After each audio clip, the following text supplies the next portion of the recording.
Right කවටම සුබ දවසක් ඒවා එකතු වෙලා ඉන්න හැමෝටම භෞතික විද්‍යාව විෂය තමන්ගේ මොළ තුලට කාවත් දාන්න අපි අදත් පටන් ගන්නවා රයිට් භෞතික විද්‍යාව විෂය ගැන මම කලින් දවසේ පොඩි හැඳින්වීමක් කතා කරා බොහෝ විට ඔයගලන්ට භෞතික විද්‍යාව විෂයේදී 11 12 වසරත් 13 වසරත් එහෙම නැත්නම් උසස් පෙළදී ඔයගලන්ට කතා කරන්නේ ශක්තිය හා පදාර්ථය කියන කොටස් ගැන පමණයි රයිට් ශක්තිය හා පදාර්ථය ගැන කියන කොටස් පමණයි. ඒකෙදී මේ වගේ පාඩම් සෙට් එකක් මම ඔයගලන්ට කරන්න තියෙනවා. රයිට්. මේකෙන් කොටසක් මේකේ මම දාලා තින්නේ. රයිට්. මම ගිය සතියේ කතා කරපු කොටස් වලින් චුට්ටක් මතක් කරලා ඉන්නම් නැවත ඒක මතක් කරලා මම ඉස්සරහට යන්නම්. රයිට්. ඊසට අපි කතා කරා ඒකට භෞතික විද්‍යාව හැදීම කතා කරා. රයිට්. ඊට පස්සේ භෞතික විද්‍යාව ගොඩනගන්නේ කොහොමද කියලා කතා කරා. භෞතික විද්‍යාව ගොඩනගන්නේ කොහොමද කියලා කතා කරා. භෞතික විද්‍යාව සංකල්ප ගොඩනගා ගන්න කොහොමද කියලා කතා කරා. සංකල්ප ගොඩනගීමේ අවශ්‍යතාවය මොකක්ද කියලා ගිය සතියේ කතා කරා අපි. රයිට්. ඒකට ඒක කාට හරි බලන්න බැරුණා නම් කාට හරි පන්තියට එන්න බැරි වුණා නම් ළමයි එකට ඒකේ වීඩියෝ එක ගන්න පුළුවන් ඕනම ළමෙක්ට. ගෲප් වල දාලා තියෙනවා. එහෙම නැත්නම් ගෲප් වලින් හොයාගන්න බැරි වුණොත් අපිට ඉල්ලන්න පුළුවන්. ඉතින් ඔය හැඳින්වීමත් එක්ක අපි ගියා ඊළඟට විද්‍යාව කියන පළවෙනි පාඩම රයිට් මෙලොව උපකරණ කියන පාඩමට අපි ගියා. භෞතික රාශියන් පිළිබඳව අපි කතා කරා. භෞතික රාශියක්. දැන් මතක නම් කාට හරි මයික් එක ඔන් කරලා කියන්න පුළුවන් භෞතික රාශියක් කියලා කියන්නේ. භෞතික රාශියක් කියලා කියන්නේ අපි කිසියම් ද්‍රව්‍යයක රයිට් කිසියම් ද්‍රව්‍යයක භෞතික ගුණයක් ප්‍රමාණාත්මකව ඉදිරිපත් කරන්න පුළුවන් හැකියාවක් තියෙනවා නම් භෞතික ගුණයක් ප්‍රමාණාත්මකව ඉදිරිපත් කරන්න පුළුවන් හැකියාවක් තියෙනවා නම් අන්න ඒ භෞතික ගුණයට අපි කියනවා භෞතික රාශියක් කියලා. රයිට්. ඒ භෞතික ගුණයට තමයි අපි කියනවා භෞතික රාශියක් කියලා. ඉතින් මේ වගේ එකක් අපි ගත්තා මේ තියෙන්නේ දිග පළල උස අපිට මැනගත හැකි ගණකයක්. ඉතින් මෙන්න මේවා මැනගත හැකි බැවින් මේවා භෞතික රාශීන් කියලා අපි කිව්වා. ඒත් එක්කම මෙයාගේ පරිමාව අපිට මැනගන්න පුළුවන් කියලා කිව්වා දිග පළල උස භාවිතයෙන්. එතකොට ඒවත් භෞතික රාශී. ඊට පස්සේ මේ ඝනත්වය වගේ මේවා ගත්තත් ඒවත් භෞතික රාශීන් වෙනවා.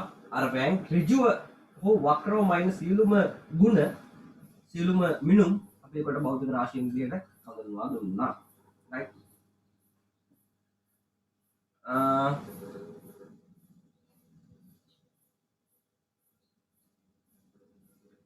රයිට්. මම මේකේ මේ ටික සම්පූර්ණ විස්තර කරන්න යන්නේ නැහැ ළමයි. ඒකට ඔයගලන්ට කලින් වීඩියෝ එක අවශ්‍ය නම් ඒව එතකොට බලන්න පුළුවන්.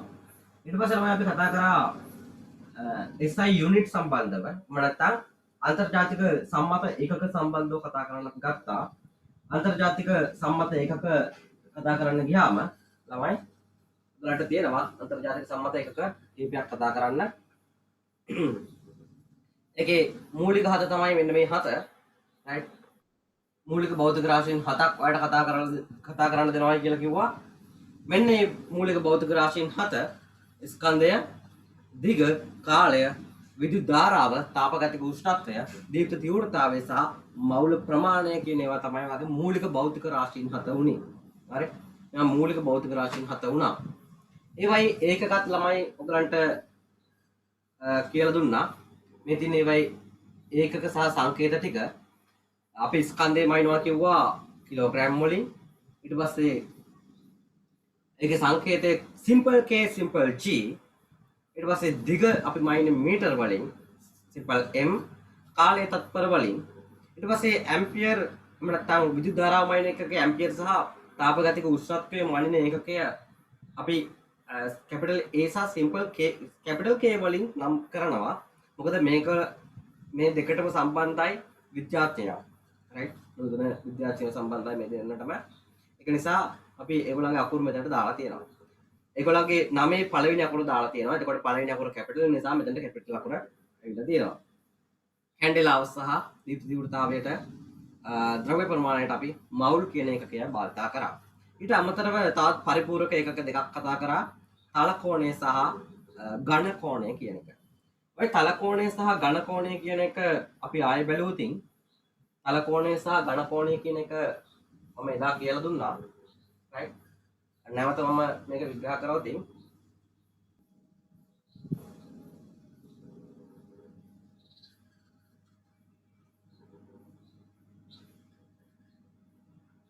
අපි වෘත්තයක් ඇඳුවොත් රයිට් වෘත්තයක් ඔයාලට කැමති වෘත්තයක් ඇඳලා ඔයා කැමති වෘත්තයේ අරයට සමාන ඡාප දිගක් මගින් වෘත්තය මත ආපාතනය කරන කෝණයට අපි කිව්වා රේඩියනය කියලා රයිට්. එතකොට මෙන්න මේ වගේ ඒවා මෙන්න තලයකට පිහිටන්නේ අපි රේඩියනය ගත්තොත් එහෙම මේක තලයක පිහිටන්නේ රයිට්. ඉතින් මේවා තල කෝණ වෙනවා. ඒක ඝන කෝණ වෙන්නේ මොනවාද? රයිට්. ස්ටෙරේඩියන් වලින් අපයිනවා ඝන කෝණ මෙන්න ඝන කෝණය. රයිට්. මෙයාගේ අරේ වර්ගයට සමාන වර්ගඵලයකින් යුතු මෙයාගේ අරේ වර්ගයට සමාන වර්ගඵලයකින් යුතු ඉතින් බලන්න මේක මොකද්ද කියලා රයිට් වර්ගඵලයකින් යුතු කොටසක් මගින් කේන්ද්‍රයේ මත ආපාතනය කරන ඝන කෝණය කේන්ද්‍රයේ මත ආපාතනය කරන ඝන කෝණය තමයි ළමයි මෙන්න මේ ඝන කෝණය නැත්නම් මේ වගේ කෝණ තමයි මේක ස්ට්‍රේඩියන් කියලා කියනවා අපි රයිට් මේ වගේ ඝන කෝණයක් තමයි එතකොට මෙන්න මේකෙන් සංකේතවත් කරන්නේ රයිට් මේකේ මේ ඝන කෝණය කියන එකේ ස්ට්‍රේඩියන් එකේමයි ඉන්නේ ස්ට්‍රේඩියන් කියන එක අර්ථ දක්වන්නේ මෙන්න මේකෙන් අර්ථ දක්වන්නේ මේකේ හරියම අර්ථ දැක්වීම එතකොට මොකද්ද වෙන්නේ මේ අරයේ වර්ගයට සමාන වර්ගඵලයකින් රයිට් වෘත්තාකාර වර්ගඵලයකින් කේන්ද්‍රය මත ආපාතනය කරන කෝණය තමයි ළමයි මෙන්න මේ ස්ට්‍රේඩියන් කියලා ගන්නෙ. එතන මේ වගේ තමයි ඝන කෝණයක් මේක අපිට ද්විමානව අඳින්න බෑ. මේක ත්‍රිමානව තමයි අඳින්න පුළුවන්. මේක ද්විමානව අඳින්නොත් වැරදි. මේක ත්‍රිමානව අඳින්න ඕන. රයිට්. අද අපිට කතා කරන්න තියෙන එතනින් එහාට අපි එතනින් එහාට අද අපි කතා කරන්න පටන් ගමු. රයිට්. මාතෘකාව ලියා ගන්න. උපසර්ග නාම සහිත SI ඒකක. මොනවද මේ උපසර්ග නාම සහිත SI ඒකක කියලා කියන්නේ? දැන් සමහර මිනුම් ළමයි ගන්න ගියාම ප්‍රශ්නයක් එනවා අපිට. සමහර මිනුම් ගන්න ගියාම ප්‍රශ්නයක් එනවා. මොකක්ද මේ ප්‍රශ්නේ?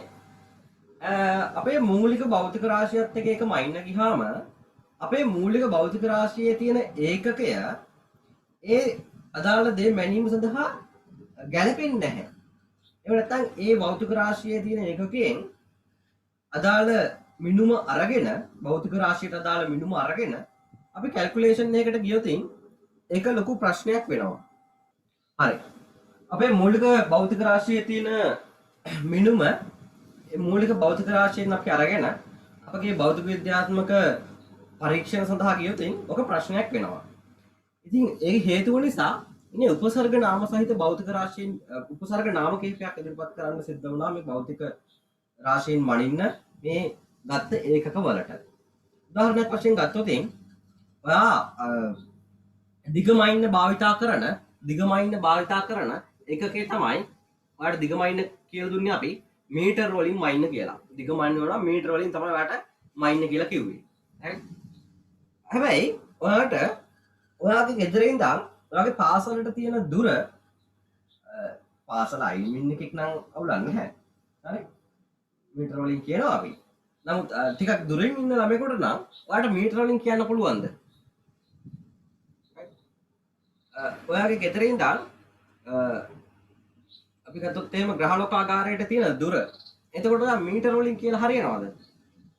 ඒක ප්‍රායෝගිකව ගැලපෙනවද? ඒ ප්‍රායෝගිකව ගැලපෙන්නේ නැහැ. මීටර වලින් එතකොට ඔයාලට කියන්නේ සිද්ධ වෙනවා. කෙලින්ම ඔයාගේ ගෙදර ඉඳන් කිලෝමීටර් 100ක් තියෙනවා නම් 100 වැඩි කරන්න වෙනවා 1000. right? එතකොට ගැලපෙන්නේ නැහැ. මේක ගැලපෙන්නේ නැති වෙනවා. ඒ වගේම තා කුඩා මිනුවක් ගන්න ගියොත් එහෙම. ඔයාව නම් පරමාණු කරේම ඉන්නේ නැහැ. right? එහෙම නැත්නම් කම්බියක ඝනකම්ම අයින් යනවා. මොකක් හරි ප්ලේට් එකක ඝනකම්ම අයින් යනවා. එතකොට ඔයාට මීටර වලින් කියන්න බෑ. ඔයාට ඒක මීටර වලින් කියන්න බෑ. ඔයා අද පන්තියේ හිටපු කාලේ තප්පර වලින් කියලා එහෙම වුණත් ඇති. නැත්te නෑ. තප්පර දෙයක්වත් හිටින්නේ නෑ බා කියන පොරවල් ඇති උන්තරම්. මේ සාමාන්‍යයෙන් ඉගෙන ගන්න එකක් ආවහම මේ කාලය අපිට කියන්න බෑ තප්පර වලින්. right? කියන්න බෑ තප්පර වලින්. ඒක නිසා අපිට සිද්ධ වුණා මෙන්න මේ මූලික භෞතික රාශි ඉස්සරහෙන් තවත් උපසර්ගයක් දාන්න. right? උපසර්ගයක් දාන්න. right? බලමු ඇයි ඒකට හේතුන් කියලා. තව හේතුන් මොනවද කියලා බලමු. මේක දන්නකො මෙහෙම දෙයක්. දැන් මම කිව්වා ඔකේ ගෙදරින් ඉඳන් පාසලට තියෙන දුර අපි ගම්කෝ කිලෝමීටර් 2යි කියලා. ඔක මීටර වලින් ලිව්වොත් එහෙම right? දුර මීටර වලින් ලිව්වොත් එහෙම කොහමද එන්නේ එතකොට? මීටර වලින් 2000ක් කියලා එන්නේ. right? එතකොට මේක ඇත්තටම භෞතික විද්‍යාත්මකව ප්‍රායෝගිකව ගැලපෙන්නේ නැහැ. ඒ වගේම භෞතික විද්‍යාවේදීත් මේක භාවිතා කරලා ගණනය කිරීම කරගන්න එහෙම නැත්නම් කොහේ හරි රිප්‍රසන්ට් කර මේක ඉදිරිපත් කරන්න ගියහම ප්‍රශ්නයක් වෙනවා. ඒක නිසා මේක කෙටි කරලා ලියන්න. right? ඔයගොල්ලෝ 9 පන්තියේදී එහෙම ඉගෙන ගත්තා. මේක කෙටි කරලා ලියන්න පුළුවන් විද්‍යාත්මක අංකණයෙන් 2 වැඩි කිරීම 10 3යි මීටර් කියලා ලියන්න පුළුවන්. 2 වැඩි කිරීම 10 3යි මීටර් කියලා ලියන්න පුළුවන්. හැබැයි මේකත් කරදරයක් නිසා right? භෞතික විද්‍යාව පැත්තෙන් අර එහෙම අපව මෙතනින් භෞතික විද්‍යාවේ සුළු කිරීම පැත්තෙන් ගත්තාම නැත්නම් උත්තරයක් තියන්න ඕන විදිහ පැත්තෙන් ගත්තාම අපිට මෙන්න උපසර්ග භාවිතය කිරීම ලේසි කියන තමයි මම කියන්නේ. හරි? මෙන්න මෙයා වෙනුවටත් මොනවා හරි සංකේතයක් භාවිතා කරන ළමයි 10 3 කියන එකටත් මම මොකක් හරි සංකේතයක් භාවිතා කරනවා. ඉතින් මේ සංකේතය ළමයි මට මෙතනට දාන්න පුළුවන් නේ. මම මේ දැන් දාන්න හින්දා මම කියන්නම් 10 3 වෙනකොට අපි දානවා k කියලා. simple k. right? ඉතින් මොකද වෙලා තියෙන්නේ? 10 3 වෙනකොට k දැම්මහම අම්මට කිලෝමීටර වෙලා වෙන්න.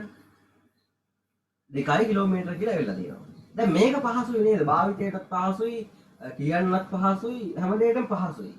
ඉතින් භෞතික විද්‍යාවේ නම් විශේෂයෙන් මෙන්න මේ උපසර්ග භාවිතා කරන්න සිද්ධ වුණේ මේ සංඛ්‍යාවල විශාලභාවය සහ කුඩාභාවය. ඔයගොල්ලෝ දන්නවා දැන් මම කිව්වා භෞතික විද්‍යාව ඉතා විශාල පරාසයක් තුල විහිදලා තිනවා. පරමාණුක අරය 10 ඍණ 15ක් වගේ තැන ඉඳන් විශ්වයේ අපි මැනලා තියෙන දුර 10 20 ගාණක් කිව්වනේ මම. right? ඒ වගේ විශාල දුර ප්‍රමාණයක් මෙන්න මේ විශාල පරාසයක මේ භෞතික විද්‍යාව පැතිරලා තියෙනවා. ඉතින් ඒක නිසා අපිට මේ ඉලක්කම් ලියන්න ගියාම තියෙන ගැටලු නිසා තමයි ඇත්තටම මෙන්න මේ අපිට සිද්ධ වුණේ මෙන්න මේ වගේ උපසර්ගවලට යන්න. right? ගොඩක් කතාවක් නැහැ. පැහැදිලි ළමයි නේද? මොනවාරි ප්‍රශ්න තියෙනවා නම් අහන්න පුළුවන් මයික් එක ඔන් කරලා. right. ලියන්න උපසර්ග නාම සහිත භෞතික SI ඒකක. මෙන්න තියෙනවා ගුණාකාර සහ උපගුණාකාර. ඔක්කොම එකට දාලා තියෙනවා. එතකොට මෙන්න මේ 10 ඍණ බල වලින් අපිට ගුණ කරන්න ඕන තින් අපි ඒවට කියනවා උපගුණාකාර කියලා. right? 10 ඍණ බල වලින් ගුණ කරන්න ඕන තින් අපි ඒවට කියනවා උපගුණාකාර කියලා. right? තමයි මේ වැදගත් දෙයක් මම කියන්නේ. right? භෞතික විද්‍යාව කියන ළමයි මම නැවත මතක් කරන්නේ සංකල්ප අර්ථ දැක්වීම නියම පස්සේ සමීකරණ. නියමයෙන් පස්සේ තමයි සමීකරණය. හරි? පස්සේ ගණන්. ඔන්න ඔය පිළිවෙලට ආපු විෂයක්. හරි? ඔය පිළිවෙලට ආපු විෂයක්. එතකොට ළමයි ඕකේ සමීකරණය අල්ලගෙන දඟලන්න ලෑස්ති වෙන්න එපා. භෞතික විද්‍යාව කරගන්න අමාරුයි සමීකරණය අල්ලගෙන දඟලුවොත් තියෙන්නේ. ඔය කාලේදී ඔයා v සමානයි u ධන at සමානයි ut ධන භාගය at වර්ගය v වර්ග සමානයි u වර්ග ධන 2 as අනම්මනම් සේරම ටික කටපාඩම් කරගෙන හිටියානේ. නේද? ඒකට මේ විදිහට මේකේ මේ වැඩේ කරන්න නම් බෑ ළමයි. මේක කටපාඩම් කරගෙන කරන්න පුළුවන් විෂයක් නෙමෙයි. අවබෝධය තියාගන්න ඕන විෂයක්. තාර්කික කතා ඉදිරිපත් කරන්න ඕන විෂයක් ළමයි. හරිද? තාර්කික කතාව ඉදිරිපත් කරන්න අවශ්‍ය විෂයක්. කතාවක් විදිහට මතක තියාගත්තට කමක් නැහැ. ඒක තාර්කික වෙන්න ඕන.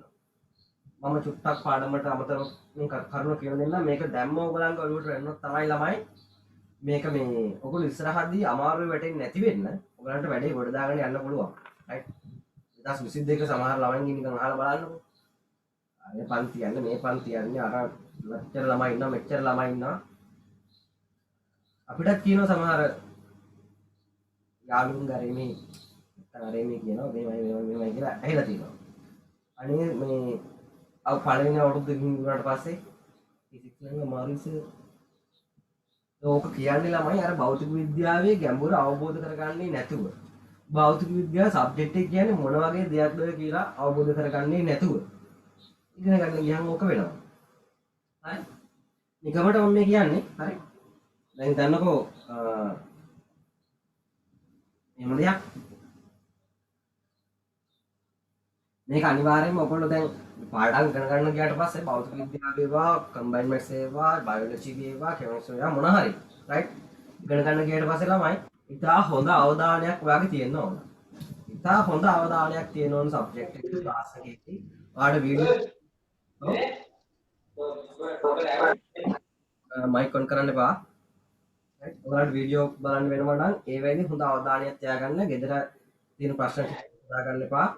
ගෙදර තියෙන ප්‍රශ්න ක්ලාස් එකට ගෙන්නත් එපා. ඒ ටික කරගෙන යන්න. හරි. ඒ විදිහට හරියට කරගෙන යන්න. දැන් මේකේ තාර්කික බව කියනවා නම් ළමයි ඔයගොල්ලෝ දන්නවා. දැන් ඔයගොල්ලන්ගේ කවුරු හරි යමුත් එහෙම උෂ්ණත්වයේ මයික් එක ඔන් කරගෙන ඉන්න කෙනා අයින් කරනවා.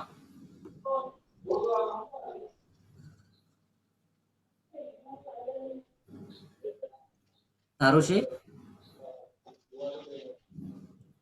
ආයේ එන්න බෑ ඔයාට.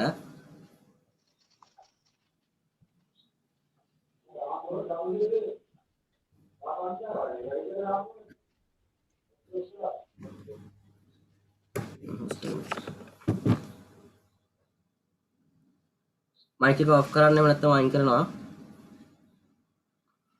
හරි.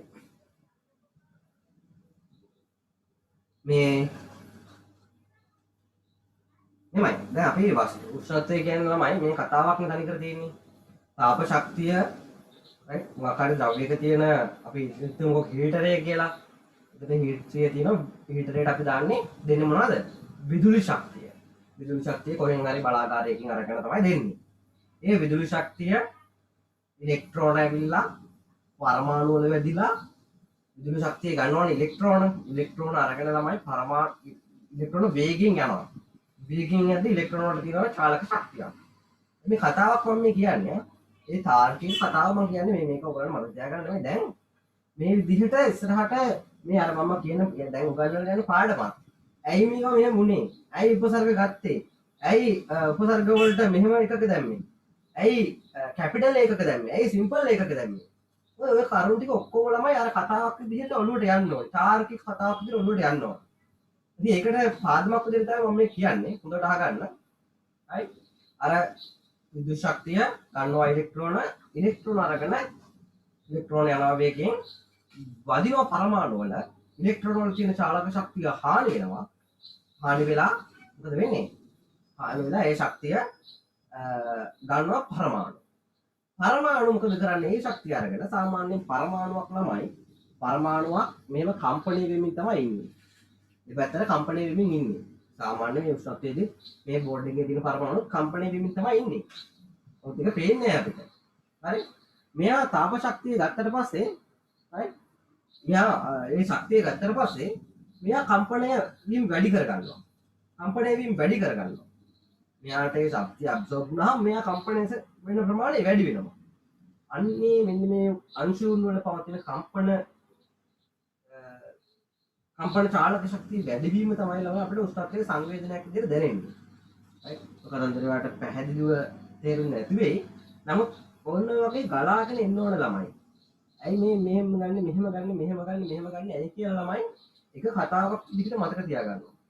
right? හොඳ අවධානයෙන් එකට ඉන්න ඕනේ පන්තියේ. එහෙම ඉඳී නැති වුණොත් මේක හරියටම කරගන්න බැරි වෙනවා ළමයි. right? හොඳයි. අපි යම් පාඩමකට ආයේ මුලින්දම්ම ඒ විදිහට හැදෙන්න ඉතින් හදාගන්න බැරි වුණොත් ළමයි අමාරුයි.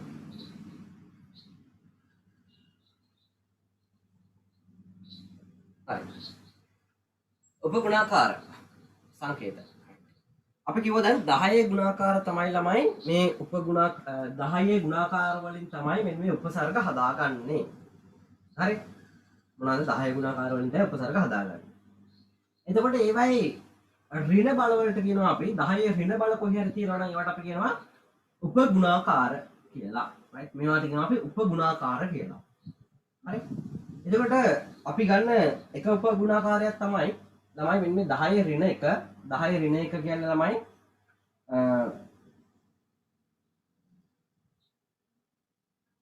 10 ඍණ 1 කියලා කියන්නේ එතකොට ඩෙසි කියලා අපි මේක සංකේතවත් කරනවා. 10 ඍණ 1ට අපි කියනවා ඩෙසි කියලා.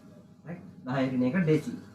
10 ඍණ 2 සෙන්ටි 10 ඍණ 3 මිලි 10 ඍණ 6 මයික්‍රෝ 10 ඍණ 9 නැනෝ දැන් ඔයගලන්ට මේවා ඇහිලා ඇති දැන් තැන්වලනේ මිලි මිලිලීටර් මිලිමීටර් සෙන්ටි සෙන්ටිමීටර් डेसीमीटर එහෙම නම් කරන්ට වැඩි ඇහෙන්නේ නැහැ ඒක මයික්‍රෝ ඒක මයික්‍රෝමීටර් ස්ක්‍රූප් ප්‍රමාණය එහෙම නැත්නම් මයික්‍රෝ කියන වචනය සමාන ආයතන වලට දාලා තියෙනවා නැනෝ තාක්ෂණික ගැන අහලා ඇති පිකෝ ෆෙම්ටෝ ඇටෝ ඊට පස්සේ අපිට එනවා කිලෝ රයිට් කිලෝ එනවා ඊට පස්සේ මෙගා ගිගා ටෙරා හරි මේ වගේ මේවට අපි කිව්වා මෙතන ඍණ බල තියෙන ඒවාට උපගුණාකාර ඊට පස්සේ මෙන්න මේවට කියනවා ගුණාකාර කියලා කිලෝ මෙගා ගිගා ටෙරා දැන් මේවා නම් ඔයගලන්ට ඇහිලා තියෙන තරම් කිලෝබයිට් මෙගාබයිට් ගිගාබයිට් ටෙරාබයිට් එහෙන්නේ මේ ඔය ටිකනේ නේද අරක කිලෝබයිට් මෙච්චරයි මෙගාබයිට් මෙච්චරයි ඒක ගිගාබයිට් මෙච්චරයි බං අරෝගේ මේක මෙච්චරයි ටෙරාබයිට් එහෙම කියන්නේ රයිට් මේ වචන ටිකත් එතකොට ඇහිලා තියෙනවා රයිට් ඔය හරියම තේරුම් තමයි ළමයි එතකොට මෙන්න මේ ගුණාකාර අපි ගන්නවා මොනකටද සංඛ්‍යාවක් විශාල සංඛ්‍යාවක් කුඩා කර ඉදිරිපත් කිරීමටත් කුඩා සංඛ්‍යාවක් විශාල කරනවා ඉලක්කම 10 බලයකුත් එක්ක රයිට් හරි ඉතින් ඕකට තමයි අපි උපසර්ග සංකේත භාවිතා කරන්නේ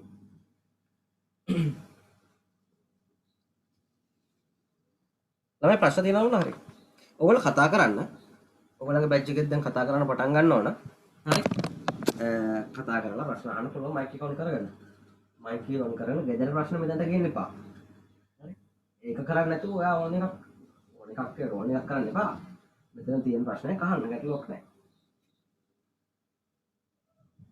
හරි ප්‍රශ්න නැහැ මොකද එහෙනම් මේක දාගන්න බලන්න උපගුණාකාරක ලියාගෙන මෙතන ළමයි උපගුණාකාරක ලියා ගන්න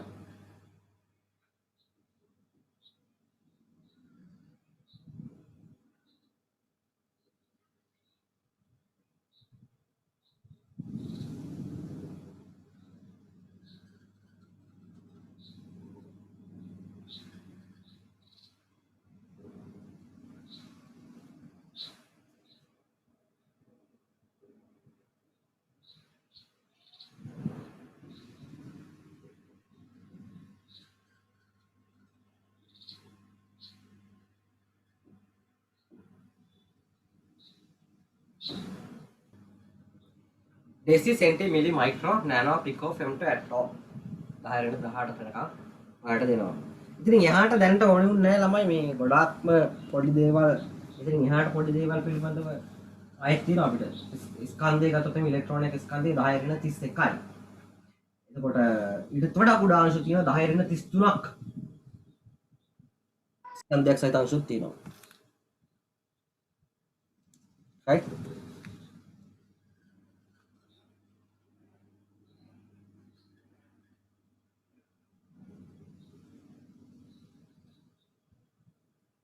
හරි එතකොට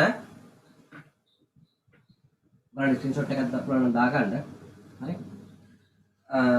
ළමයි මෙහෙම දෙයක් තියෙනවා ආයේ දැන් අපි ගත්තොත් 5 මිලිමීටර කියලා අපි ගත්තොත් 5 මිලිමීටර කියලා රයිට් 5 මිලිමීටර මේකේ තේරුම මොකද්ද 5 මිලිමීටර කියන්නේ මිලි කියන්නේ කීයද එතකොට මිලි කියන්නේ 10 ඍණ 3යි එතකොට ඔක මට ලියන්න පුළුවන් කොහොමද මම SI එකකින් මම ලියන උපසර්ගයක් නැතුව ලියනවා කොහොමද ලියන්න පුළුවන් මට මේක. ඔව්. මේක ලියන්න පුළුවන් ළමයි එතකොට මට 5 වැඩි කිරීම 10 ඍණ 3 නේ 5 වැඩි කිරීම 10 ඍණ 3 මොනවද? 5 වැඩි කිරීම 10 ඍණ 3 මීටර් කියලා ලියන්න පුළුවන්. ආඩිකම් 10 ඍණ 3 මීටර රයිට් ඉතින් උදාහරණ කියලා ඔය ටිකක් දාගමු නෝට් එක දාගලා ඉදිරියට ළමයි ඊට පස්සේ දාගන්න 12යි මයික්‍රෝ ඇම්පියර් අපිට කිව්වොත් එහෙනම් 12යි මයික්‍රෝ ඇම්පියර් 12යි මයික්‍රෝ ඇම්පියර් කියන්නේ මොකද්ද මේ මයික්‍රෝ කියන්නේ 10 ඍණ 6යි. එහෙනම් මේ තියෙන්නේ මොකද්ද? 12 වැඩි කිරීම 10 ඍණ 6යි ඇම්පියර්. 10 ඍණ 6යි ඇම්පියර්. මේ මයික්‍රෝ වෙනුවට තමයි 10 ඍණ 6 දාලා තියෙන්නේ. right? එතකොට මට මේක ලියන්න අවශ්‍ය වෙන්නේ නැහැ. මේක ලියන්න අවශ්‍ය නැහැ. ඒ වෙනුවට මට මයික්‍රෝ දීලා තියෙනවා. ඊට පස්සේ ළමයි තවත් එකක් මම බැලුවොත් එහෙම 18යි මයික්‍රෝෆැරඩ්. මේ මොකද්ද කියන්නේ? 18යි මයික්‍රෝෆැරඩ්. මේ කියන්නේ මොකද්ද එතකොට? 18 වැඩි කිරීම 10 ඍණ 6යි ෆැරඩ්. ෆැරඩ් කියලා එකක් තියෙනවා තව. right? ෆැරඩ් කියලා එකක් අපි ගොඩනගා ගන්නවා. මූලික ක්‍රියා කරන්න නෙමෙයි. right? ව්‍යුත්පන්න භෞතික රාශියක්. ආය උදාහරණයක් අපි ගත්තොත්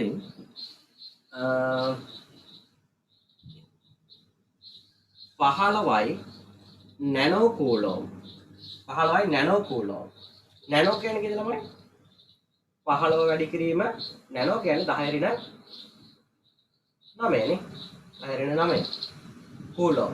කූලෝම් කියන්නේ ආරෝපණය වයින් එකකය. කූලෝම් කියන්නේ ආරෝපණය වයින් එකකය. right. උදාහරණ ටිකක් දාගන්න. දැන් අපි ළමයි ගත්තොත් සමහර භෞතික රාශීන් වලින් අර අපි ගොඩනගා ගත්තු ඍජුවම අයින්න පුළුවන් භෞතික රාශීන් කීපයක් තියෙනවා අපිට.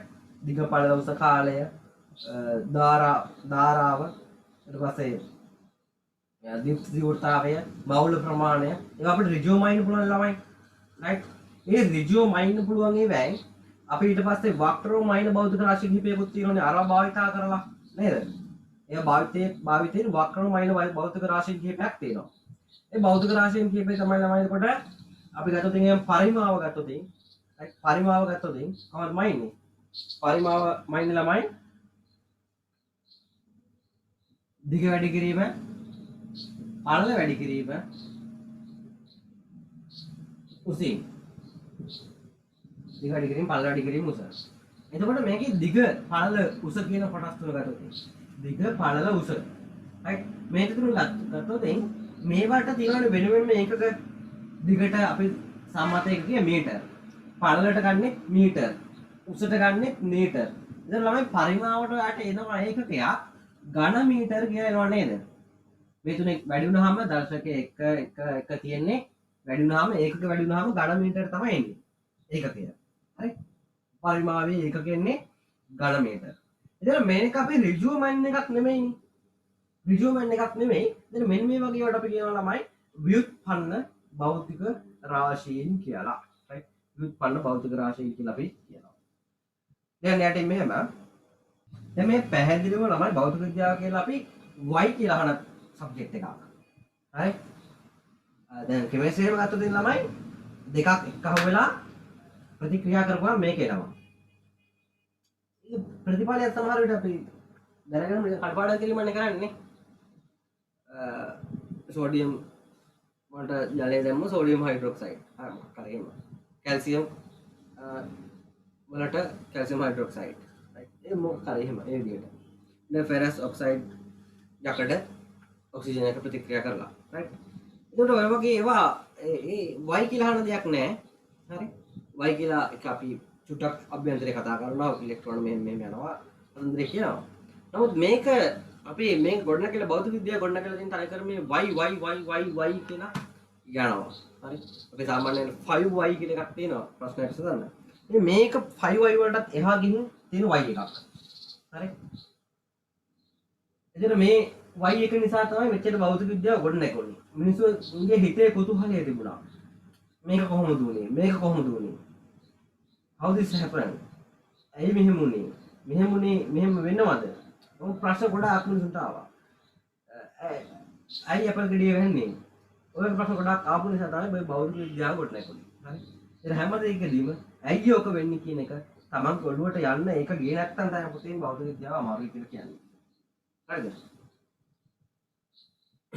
කොයි වෙලෙත් අහන්න ඇයි ඔක උනේ? ඇයි එහෙම ගන්නෙ? හරි? ඒකට හැම එකටම හේතු තියෙනවා. සමහර ඒවා හැබැයි භෞතික විද්‍යාවේදී ළමයි සම්පූර්ණයෙන් උගන්වන්නේ නැහැ. සමහර දිනෝ චුම්බක ශාස්ත්‍රයක ආරෝපණයක් ගමන් කිරීමේදී ඇතිවන්නා වූ බලය F සමානයි QVB කියලා ගන්නවා. චුම්බක ශාස්ත්‍රයක ආරෝපණයක් ගෙන යාමේදී ආරෝපණයක් ගමන් කිරීමේදී ඇතිවන්නා වූ බලය F සමානයි QVB.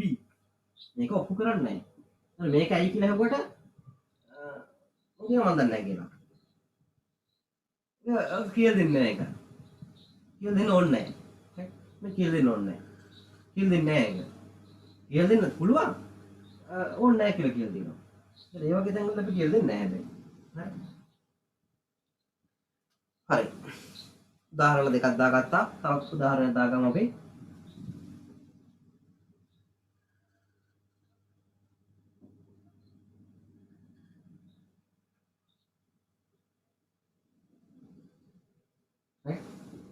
දැන් මේක මූලික SI එකකේ කියලා ලියන්න. මූලික SI ඒකකය. මේක තමයි මූලික SI එකකය.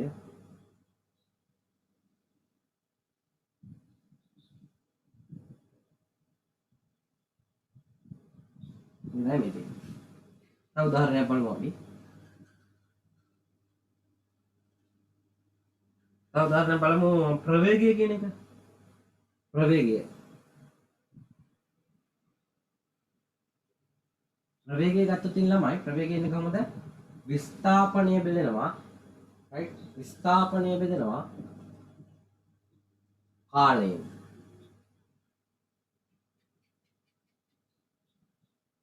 විස්ථාපනය බෙදෙනවා කාලයෙන්. එතකොට විස්ථාපනය ගන්න අපි මොනවද? විස්ථාපනය ගන්නේ මීටර් වලින්, කාලය ගන්න තත්පර වලින්. එතකොට මූලික SI එකකේ වටෙනවා මූලික SI ඒකකය එනවා මොනවද? මොකක්ද දෙන්නේ? Metre per second. තත්පරයට මීටර. මේවා ලියන්න ක්‍රමයක් තියෙනවා ළමයි. හරිද? මේවා ලියන්න ක්‍රමයක් තියෙනවා. අපි එකක් ඊළඟට බලමු. දැන් තව දාගන්නකො.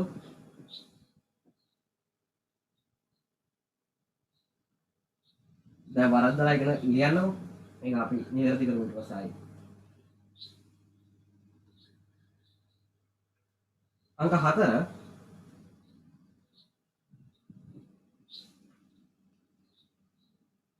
ගම්මිතාවය.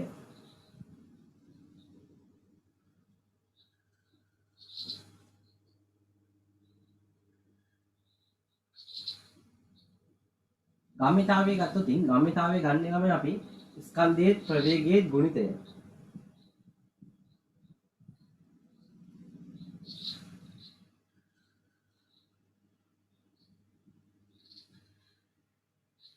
ස්කන්ධය වැඩි කිරීම ප්‍රවේගය.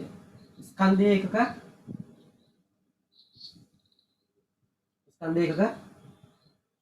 කිලෝග්‍රෑම් ප්‍රවේගය දැන් මොඩලට කලින් කිව්වා ms වෙන එක.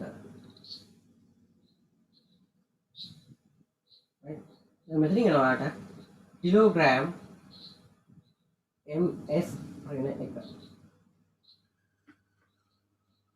ගම්මිතාවේ මූලික SI එකක වෙනවද කොටයට කිලෝග්‍රෑම් ms වෙන එක.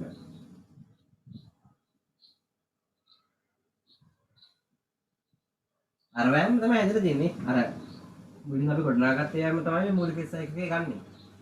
හරි.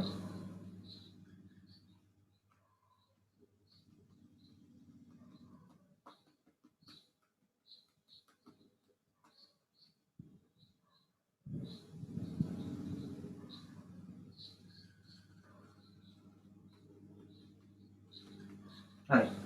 දැන් ළමයි බලන්න ඊළඟ කාරණය මෙහෙම SI එකක ලියාගෙන යන්න ගියොත් සමහර ඒකක ගත්තහම ඒවයි මේ SI එකක 5-6ක් ලියන්න වෙනවා. හරි. වැඩසටහනදී හම්බ වෙයි. සෑහෙන ලියන්න තියෙනවා. ඉතින් අන්න ඒ වගේ ගොඩාක් ලියන්න තියෙන අවස්ථාවවලදී අපි SI එකකේ වෙනුවට වෙනත් ඒකකයක් භාවිතා කරනවා. අන්න ඒවට කියනවා අපි ප්‍රායෝගික SI ඒකක කියලා. හරි. ඒතකොට ඒවත් අපිට භාවිතා කරන්න පුළුවන්. හේතුව මොකද්ද? ප්‍රායෝගික SI එකක හදාගන්න හේතුුනේ ළමයි මෙන්න මේ SI ඒකක විශාල ප්‍රමාණයක් ලිවීම අපිට කරදරයක් වුණා. ඒක නිසා සහ සමහර විද්‍යාඥයන්ගේ නම් දාගන්න ඕනි කම හේතු වෙන්නොත් අපිට ප්‍රායෝගික SI එකක භාවිතා කරන්න සිද්ධ වුණා. ඒතර ඒකත් අපිට අප්‍රූවල් එක දීලා තියෙනවා. ඒකෙත් අපේ ඒගොල්ලෝ අපිට අප්‍රූවල් එකට කියන්නේ කොහොමද?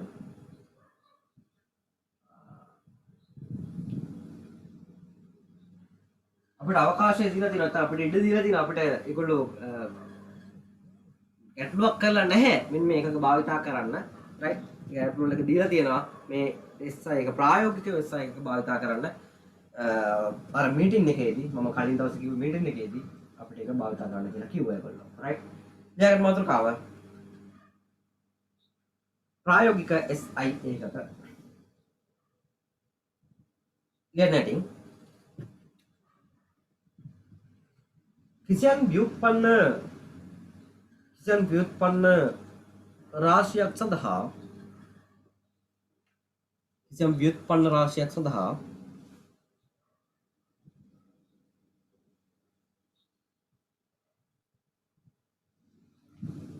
මූල SI එකක ගණනාවක් ලිවීමට සිදුවන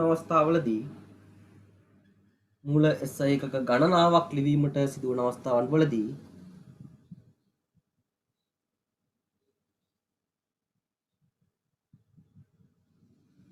ඒ වෙනුවට තනි SI එකකයක් භාවිතා කළ හැකි බව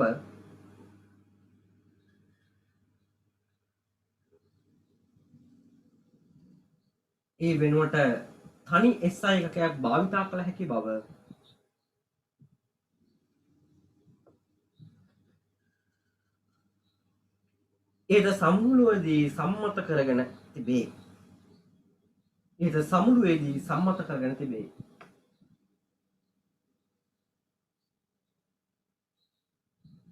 ඒවා ප්‍රායෝගික SI එකක වශයෙන් හඳුන්වයි.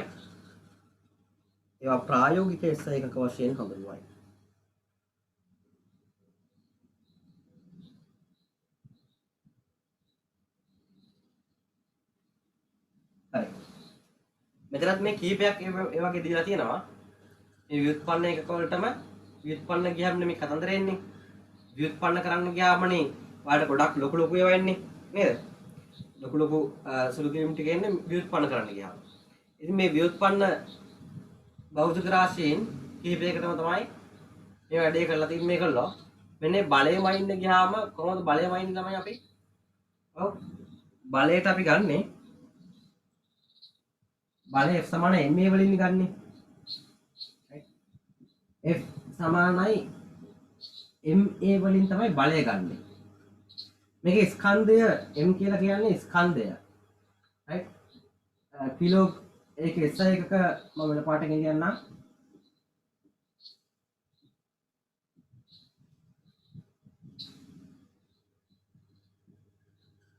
බලයේ SI එකක ගත්තොතින්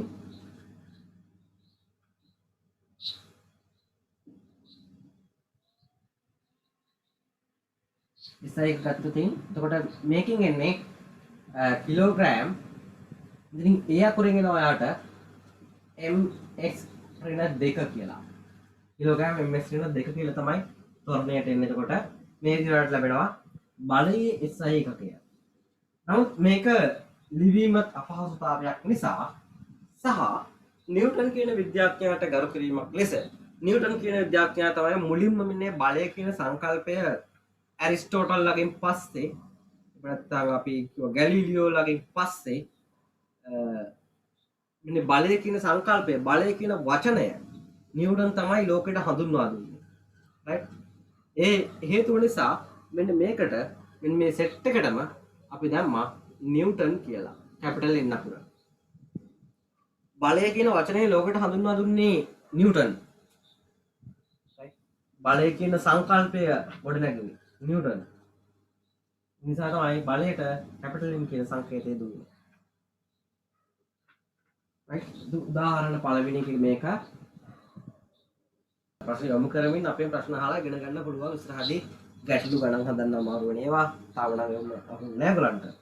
රයිට්? ඒවා කතා කරලා මෙතනදී निराකරණය කරගෙන ඉස්සරහට යන්න පුළුවන්. මේ ඔපචුනිටි එක ගන්න. රයිට්? අපරාධයේ ඔපචුනිටි එක එහෙම හම්බ වෙන්නේ නැහැ නේ ක්ලාස් එකකට ගියයි කියලා ඒ ඔපචුනිටි එක නැහැ නේ ඔයාලට නේද? මේ ඔපචුනිටි එක මෙතනදී හම්බ වෙනවා ඒක ගන්න. අපරාධය මොනවාර තියෙන ප්‍රශ්නයක් මේ ක්ලාස් එකේ තේරෙන්න නැති දෙයක් තියෙනවා නම් සමහරවිට තේරෙන්න පුළුවන් කියලා දිනක තේරිලා ඊට වඩා දෙයක් ළමයට හිතෙන්න පුළුවන්. ඒවත් ප්‍රශ්න තමයි. ඒවත් අහන්න. right? ළමයි තේරුම් ගත්තේ මට්ටම අනුව විවිධ ප්‍රශ්න තියෙනවා. මොකුත්ම තේරුම් නැත්නම් ආයෙ කියලා දෙන්න කියනවා. ඇහුම් නැත්නම් ආයෙ කියලා දෙන්න කියනවා. භාගයක් තේරුණා නම් මේකේ මෙන්න මේ කැලේ කියලා දෙන්න කියනවා. සම්පූර්ණයෙන්ම තේරුණා නම් සර් එහෙමනම් මේ වගේ එකක් මේ වගේ අතන්දි මෙහෙම වුණා මෙතනදි මෙහෙමයි ඇයි සර් කියලා අහනවා. ඒ වගේ විවිධ ප්‍රශ්න තියෙනවා. right? ඉතින් මේ ප්‍රශ්න ඔයගලන්ට අහන්න පුළුවන් ඕනම ප්‍රශ්නයක්. ඒක ගැටලුවක් නැහැ. එහම අහලා ඉගෙනගෙන යමු ඉස්සරහට. මොකද ප්‍රශ්නත් එක්ක යන්න ඕනි. ප්‍රශ්නත් එක්ක යනකොට තමයි මේක රස. right. මේක තමයි එතකොට බලය සඳහා ප්‍රායෝගික වෙබ්සයිට් එකක right. මේක තමයි බලයේ ප්‍රායෝගික වෙබ්සයිට් එක. වෙනවා බලයේ ප්‍රායෝගික මේක තමයි භාවිත කරන්නේ. SI එකකය නිව්ටන්.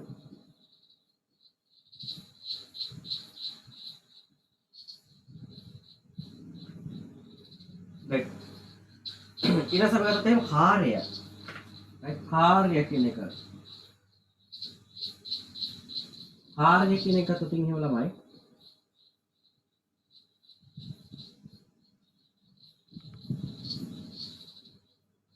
කාර්ය අපි ගණනය කරන්නේ කොහොමද ළමයි? ඔයගොල්ලෝ කාර්ය ගණනය කරාද? ඔයාලගේ පන්තිවලදී කාර්ය ගණනය කරාද?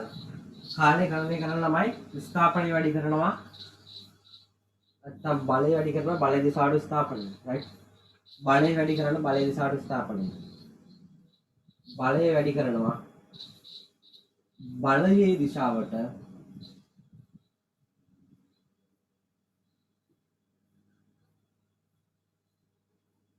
ස්ථාපනය.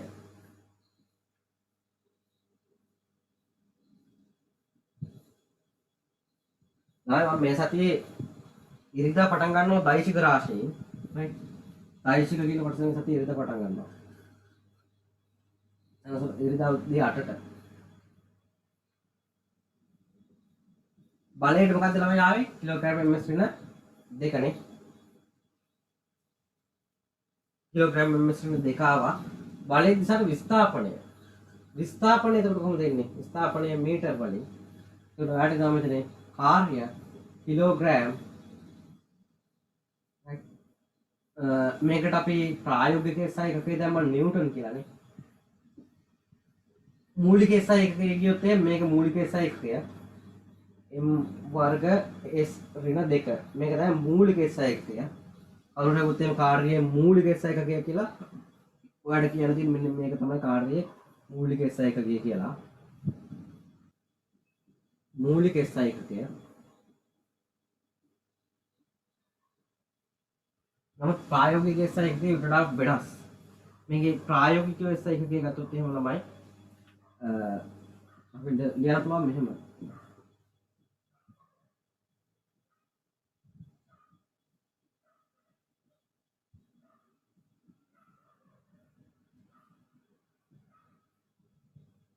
ප්‍රායෝගික SI එකකය මෙන්න මේ බලය වෙනුවට මට දාන්න පුළුවන් නිව්ටන් නේ. බලය වෙනුවට දාන්න පුළුවන් නිව්ටන්. විස්ථාපනය m කියලා දාන්න පුළුවන්. එතකොට මෙතනින් එනවා ළමයි නිව්ටන් මීටර් කියලා. නිව්ටන් මීටර් කියලා එකකයක් එනවා. ඔන්නේ නිව්ටන් මීටර් එන කාර්ය සඳහා පමණක් නිව්ටන් මීටර් එන කාර්යයක් සඳහා පමණයි. හොඳට මතක තියාගන්න. හරි නිව්ටන් මීටර් කියලා එන කාර්ය සඳහා පමණක් මෙන්න මේකට හරි මේකට ළමයා මට දාන්න පුළුවන් මේකට විතරයි ජූල් කියලා. මේක පටලවා ගන්න එපා. හරි මේක මේ ජූල් කියලා දාන්න පුළුවන්. ජූල් කියලා දාන්න පුළුවන්. මේක පටලවා ගන්න එපා ළමයි. නිව්ටන් මීටර් දැක්ක තැන ජූල් කියලා දාන්න යන්න එපා. නිව්ටන් මීටර කියලා කොහෙද තියෙන්නේ? යා මේක බඩු ජූල් දාන්න යන්න එපා. මොකද ඔයා 10 වසරේදී 11 වසරේදී ගූර්ණය කියලා සංකල්පයක් කතා කරා නේද? ගූර්ණය කියලා සංකල්පයක් කතා කරානේ. ගූර්ණය කරන්නේ කොහොමද? මෙන්න මේ භ්‍රමණාක්ෂයේ ඉඳන් බලයේ බලයේ යොදන ක්‍රියා රේඛාවට තියෙන දුර වැඩි කරා බලයෙන්නේ. බලයෙන් වැඩි කරා. එතකොටත් එන්නේ බලය වැඩි කිරීම දුරක්. මෙතනින් බලය කියන්නේ නිව්ටන්. S කියන්නේ ළමයි මොකද්ද? දුරක්. මීටර්. මෙතනින් එන්නේ මොකද්ද? Newton metre. ඒක නිව්ටන් මීටර් මෙතන තියෙන එකට ජූල් දාන්න ගියොත් ළමයි ජූල් කියන්නේ ශක්තියමයි ඒකයක්. රයිට්? අපි ශක්තිය ගන්න ජූල් වලින්. ජූල් වලින් තමයි ශක්තියමයි. ළමයි මෙතෙන්දී මේ ශක්තියක් වෙන කතාව වෙනවද මෙතෙන්දී? මෙතෙන්දී මේ තියෙන්නේ ශක්තියක් නෙමෙයි. ශක්තිය ගන්න එක කිරීමක් නෙමෙයි මේ තියෙන්නේ. මේ තියෙන්නේ ගූර්ණයක්. මෙන්න මේ භ්‍රමණාක්ෂය වටා ගූර්ණය මේ තියෙන්නේ. ඉතින් මෙතෙන්දී ගූර්ණයට අපිට ජූල් කියලා දාන්න පුළුවන්ද? මෙතෙන්දී ගූර්ණයට ජූල් කියලා දැම්මොත් පට්ට වැරදිනේ. මොකද ජූල් කියලා දාන්නේ ශක්තියක්. ඒක ශක්තියේ අර්ථ දැක්වීම. ශක්තිය ගණනය කරන්න පුළුවන් එක ක්‍රමයක් තමයි වෙන්නේ බලය වැඩි කිරීම බලයේ දිශාවට විස්ථාපනය. අන්න භෞතික විද්‍යාව විදිහෙන් දැන් හරියට අල්ලගන්න. බලය වැඩි කිරීම බලයේ දිශාවට විස්ථාපනය. right? දැන් මේවා මේ සමහර ප්‍රසිද්ධ ගුරු පට්ට වරද්දලා තියෙනවා. මගෙන් ගිය පාර ළමෙක් අහනවා සර් නිව්ටන් මීටර් ජූල් නම් ගූර්ණය එකක් නිව්ටන් මීටර් නේද? ඇයි ඒකට ජූල් කියලා දාන්නේ නැත්තේ කියලා අහනවා මගෙන්. මොන කාගෙද පන්ති ගියේ? අර නෝන අහවලා කියලා කිව්වා. සර් මොකද්ද කිව්වේ කියලා කිව්වා. සර් කිව්වා ප්‍රායෝගික ගැටලුවක් තියෙනවා කියලා එහෙම. දානකේ ප්‍රායෝගික ගැටලුවක් තියෙනවා. නෑ ඒක ප්‍රායෝගික ගැටලුවක් නෑ. නේද? ඒ සර් ආයෙ ගන්නයි සමහර විට ඔයගලන්ට. ඔයාලා දැක්කොත් සර්ට කමෙන්ට් එකක් හරි දාන්න ඉතින් ප්‍රායෝගික ගැටලුවක් නෑ විතර. ප්‍රායෝගික ගැටලුවක් නෙමෙයි තියෙන්නේ. භෞතික විද්‍යාවේ අර්ථ දැක්වීම සම්බන්ධව ගැටලුවක් ළමයි තියෙන්නේ. හරි? මොකද්ද මේ ගැටලුව? බලය ගුණ කිරීම විස්ථාපනයෙන් ගන්න ළමයි කාර්ය ප්‍රමාණයක්. කාර්ය ප්‍රමාණයක්. එතකොට මෙතෙන්දී බලයත් එක්ක මෙන්න මේ වගේ දෙයක් වෙන්න ඕන. මෙන්න මේ වගේ දෙයක් වෙන්න ඕනේ මේ සංකල්පයට යන්න, කාර්යයට යන්න. මොකක්ද වෙන්න ඕන දෙයක්? මේ වස්තුවක් මත බලයක් යෙදිලා මෙයා විස්ථාපනය වෙන්න ඕනි කිසියම් දුරක්. මේ දුරක් විස්ථාපනය වුණාම තමයි මේ විස්ථාපනය වෙන දුරෙන් තමයි අපි මේතර වැඩි කරන්නේ. එතෙන්දි වැඩි කරන්නේ. කාර්ය කරන්නේ යද්දී මේ බලය වැඩි කරන්නේ මෙන්න මේ විස්ථාපනය වෙන දුරෙන්. දැන් මෙතනදී එහෙම එකක් තියෙනවද? මෙතනදී බලයකුයි දුරකුයි වැඩි කරනවා තමයි. මේ එහෙම එකක් නෑ මෙතන. මේ කැරකෙන ලක්ෂ්‍යයෙන් ඉඳන් බලයේ ක්‍රියා රේඛාවට තියෙන දුර වැඩි කරලා මෙතන ගන්න තියෙනවා. ඒක නිසා ළමයි මේකට ජූල් කියන එක දාන්න බෑ. ජූල් එන්න නම් මෙන්න මේ වගේ බලයක් ඇදලා ඒකෙන් විස්ථාපනයක් විය යුතුයි. හරි? එතකොට ඒක වැරදියට තේරුම් ගන්න එපා. හරි? අපි ඔක කාර්ය අපි අර දක්වන ඉස්සරහදී කාර්ය කියන්නේ මොකක්ද කියන එක සම්බන්ධව කතා කරනවා. ඊට වඩා වැඩිපුර right right ඒකත් දාගන්න. භෞතික විද්‍යාව හරියට යන්න ඕන ළමයි. ඊට පස්සේ ගත්තොත් එහෙම ළමයි මේක ප්‍රායෝගික සාහිත්‍ය තමයි අපිට මෙතනින් වාඩෙන්නේ ජූල් කියලා. ඊට පස්සේ වලට දාගන්න පුළුවන් ශක්තිය. right ශක්තිය කියන්නේ ළමයි අපි ශක්තිය ගන්න කාර්ය කිරීමේ හැකියාව. හරි?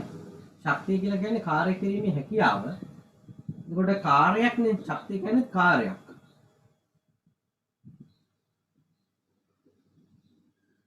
ශක්තිය කියන්නේ ළමයි කාර්ය කිරීමේ හැකියාව. එතකොට එතනදි කාර්ය කිරීමේ හැකියාව කියලා කියන්නේ ඒකට ඒකේ තියෙන්නේ කාර්ය එක්කම තමයි. ශක්තිය කියන්නේ කාර්ය කිරීමේ හැකියාව.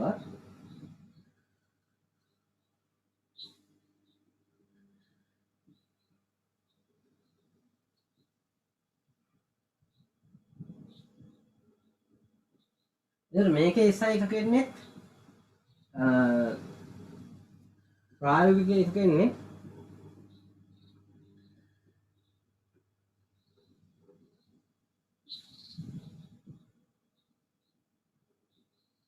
ප්‍රායෝගික එකයි SI එකක එන්නේ කාර්ය කිරීමේ හැකියාවටත් ළමයි ෂුවර්ව තමයි. මේ කාර්ය එකකම තමයි මෙයාට ලැබෙන්නේ. කාර්ය එකකම වේ.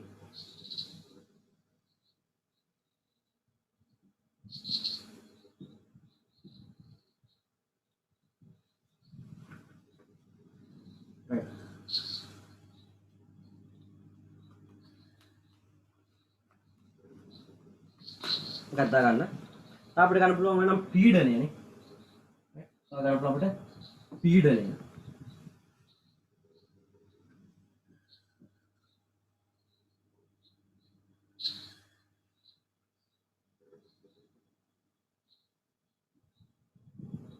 පීඩනය ළමයි බලය බෙදීම වර්ගඵලයෙන් ලැබෙන්නේ.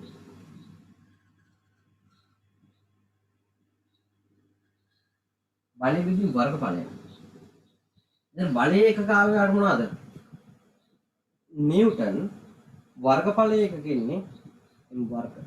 එතකොට ඔයාලට එනවා මෙතනින් එනවාට නිව්ටන් වර්ග මීටරයට. අපි නිව්ටන් වර්ග මීටරයට භාවිතා කරන්නේත් නෑ ප්‍රායෝගික SI එකකේ වෙන්නේ ළමයි. يعني ප්‍රායෝගික SI එකකේ ගන්නේ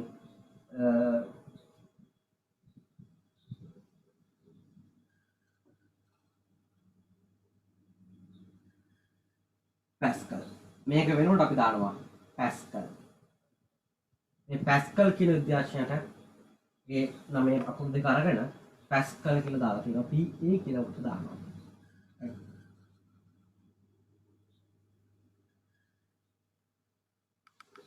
දැන් මේක තමයි ප්‍රායෝගික SI එක කියන්නේ. ප්‍රායෝගික SI එකේ පැස්කල්. රයිට්. ඊට පස්සේ ළමයි අපිට තියෙනවා විශේෂිත SI එකක වර්ගයක්. විශේෂිත ඒකක වර්ගයක්. රයිට්. මේවා අපිට භාවිතා කරන්න සිද්ධ වෙනවා විශේෂ අවස්ථාවන් වලදී. රයිට්. ඊළඟ මාතෘකාව මේක දාගෙන විශේෂිත ඒකක. විශේෂිත ඒකක. යටින් ලියන්න. ඇතැම් අවස්ථාවවලදී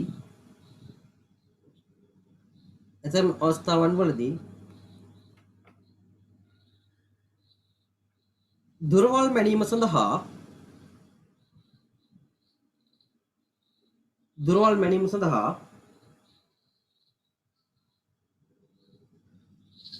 විශේෂිත ඒකක හඳුන්වා දී තිබේ. විශේෂිත ඒකක හඳුන්වා දී තිබේ.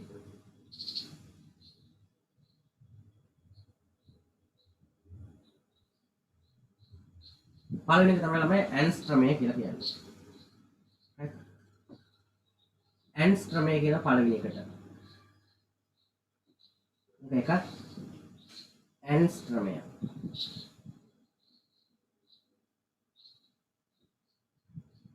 මේකේ සංකේතය ඒ අකුරට උඩින් ඩොට් එකක්. ඒ අකුරට උඩින් ඩොට් එකක්. මේ ඇන්ස්ට්‍රම් එකක් කියලා කියන්නේ 10 මීටර. ඇන්ස්ට්‍රම් එකක් කියලා කියන්නේ 10 මීටර. ඇන්ස්ට්‍රම් භාවිතා කරනවා අපගේ විද්‍යුත් චුම්බක තරංග තියෙනවානේ. මෙන්න විද්‍යුත් චුම්බක තරංග වල තරංග ආයාමය ඉදිරිපත් කරන්න මේ ඇන්ස්ට්‍රමය කියන එකක භාවිතා කරනවා. යන පළවෙනි එක ඇන්ස්ට්‍රමය. එකක් දාගන්න. දැන් මේකට ආසන්නව අපිට තියෙන කවුද? නැනෝ ඉන්නවා. 10 රින 9 ඉන්නවා. නැනෝ. රයිට්. මේකට කියන අපි නැනෝමීටර් කියලා කියන්නේ අපි. නමුත් අපි 10 රින 10න් භාවිතා කරනවා අපේ මෙන්නේ විද්‍යුත් චුම්බක තරංග වල තරංග ආයාමයේ ඉදිරිපත් කිරීම සඳහා. කියන්නේ නැටින් විද්‍යුත් චුම්බක තරංගයක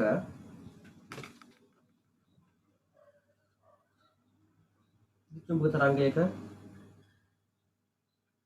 තරංග ආයාමයේ වැනි කෙටි දුරවල් තරංග ආයාමයේ වැනි කෙටි දුරවල්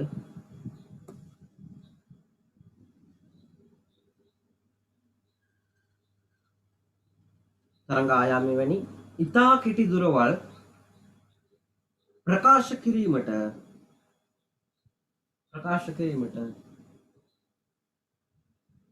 ඇන්ස්ට්‍රමය නැමැති ඒකකයේ යොදා ගනී. ඇන්ස්ට්‍රමය නැමැති ඒකකයේ යොදා ගනී.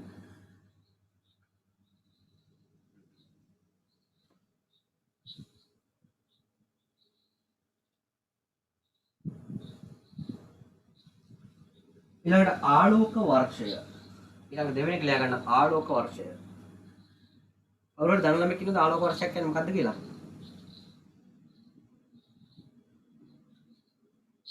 ආලෝක වර්ෂය.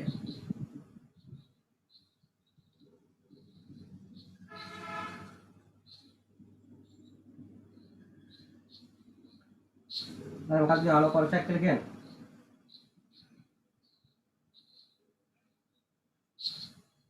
ඔව්. ආලෝක වර්ෂයක් කියන ළමයි සාමාන්‍යයෙන් ආලෝකය කියන්නේ විද්‍යුත් චුම්බක තරංගයක්. මෙන්න මේ විද්‍යුත් චුම්බක තරංගය තප්පරයට 3 වැඩි කිරීම 10 8යි ms ඍණ එකක ප්‍රවේගයකින් නිදහස් අවකාශය තුල ගමන් කරනවා. ඒක ප්‍රවේගයකින් නිදහස් අවකාශය තුල ගමන් කරනවා. එතකොට මෙන්න මේ ආලෝකය වර්ෂයක් තුල කොච්චර දුරක් යනවද? වර්ෂයක් තුල යන දුරට අපි කියනවා ආලෝක වර්ෂය කියලා. මට මතකයි මේ ළඟදී තිරස එකේ ඇවිල්ලා ළමෙක් කියනවා. ළමෙක්ගෙන් අහන ප්‍රශ්නයක්. ආලෝක වර්ෂය කියන්නේ මොනවා මනින ඒකකයක්ද කියලා ඇහුවා ළමයාගෙන්. මේ ළමයා කියනවා මේ ළමයා ගන්නවා ලයිෆ් ටයිම් එකක්. right? Ask the audience. ළමයා අරගෙන ළමයාට උත්තර ටික එන්නේ. උත්තර තිබුණේ හරියට මතක නැහැ කක්තුබ කාලේ තිබුණා නික දුරමණි මේක කියලා තිබුණා. තව ඒවා තිබුණා මට මතක නැහැ ඒවා. ප්‍රේක්ෂකාගාරයේ දුන්නේ 60 ගානක්ද කොහෙද? කාලය කියලා. ආලෝක වර්ෂයක් කියන්නේ කාලය වෙනීමේ එකකයක් කියලා තමයි අපේ ප්‍රේක්ෂකාගාරයක් දුන්නේ. ඉතින් ළමයි අපේ ප්‍රේක්ෂකාගාරයකින් ආයෙ උත්තරේ බලාපොරොත්තු වෙන්න පුළුවන්ද? ඔව්. මේකේ මොකක්ද එතකොට මේ එන්නේ? වර්ෂයක් තුල ආලෝකය ගමන් කරන දුර right එතකොට අපිට කොහොමද මේක අතර ගන්න පුළුවන්? ආලෝක වර්ෂය සමාන වෙනවා එතකොට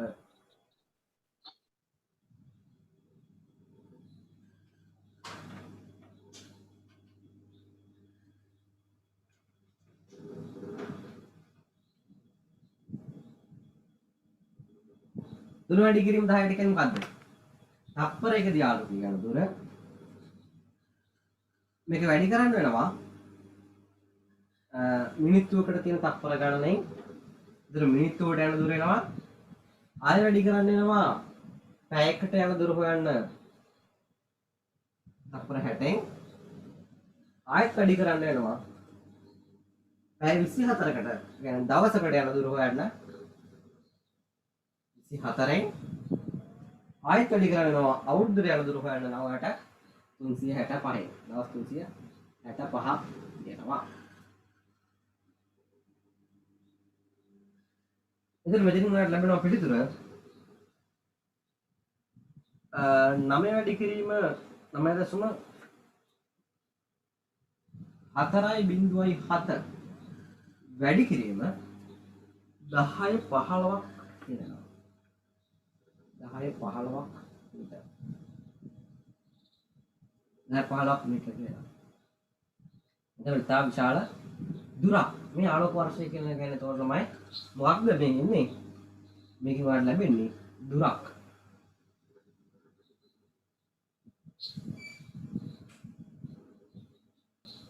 යන්නේ යටි ඈත පිහිටි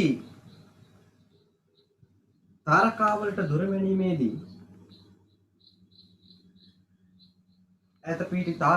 දුර වැනීමේදී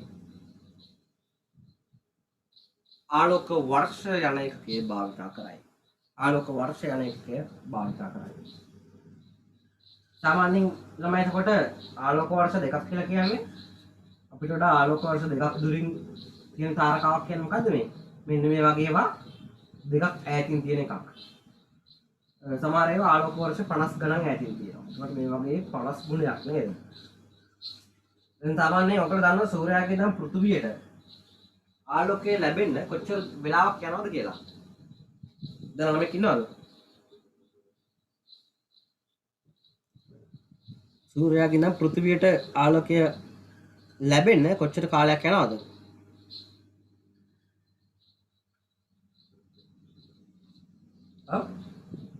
ළමයි සූර්යාගේ ඉඳන් පෘථිවියට ආලෝකය එන්න තත්පර 8ක් විතර යනවා. තත්පර 8ක් මේක දාගන්න ලියාගන්න ඇති ළමයි. තත්පර 8ක් විතර යනවා.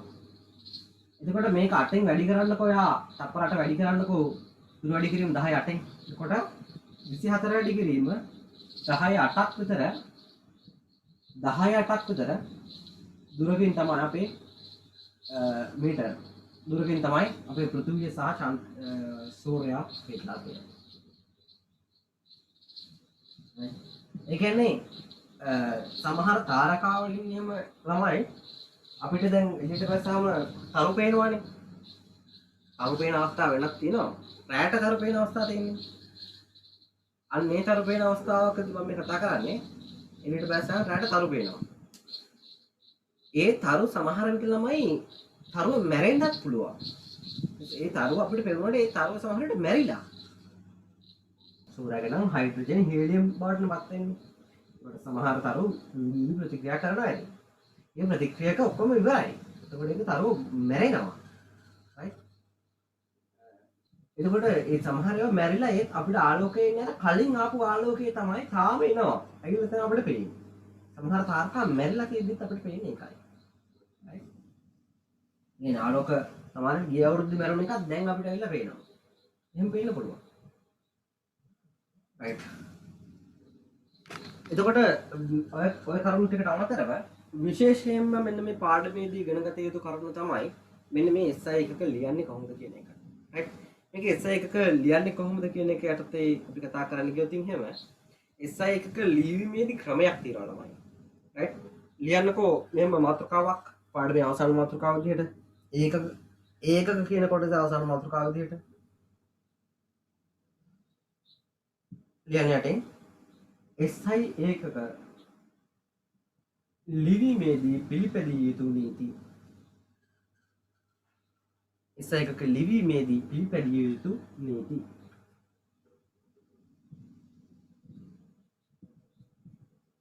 මොනවාද මේ SI එකක ලිවීමේදී පිළිපැදිය යුතු නීති වෙන්නේ? right? මේවට තියෙන නීති. මෙහෙම ලිව්ව නැත්නම් වැරදි දාන්න නැහැ ඉතින්. සාමාන්‍ය නීතිය මේක. කවුරුත් මෙහෙම ලිව්ව නැහැ කියලා වැරදි දාන්න නැහැ. නමුත් ක්‍රමය මේක. සම්මතය මේක. අපි උපසර්ගයක් භාවිතා කරනවා නම් හරි? උපසර්ගයක් භාවිතා කරනවා නම් ඔන්නේ උපසර්ගය අදාළ මූලික සංකේතයත් එක්ක එකටම ලියන්න ඕන. මූලික සංකේතයත් එක්ක එකටම.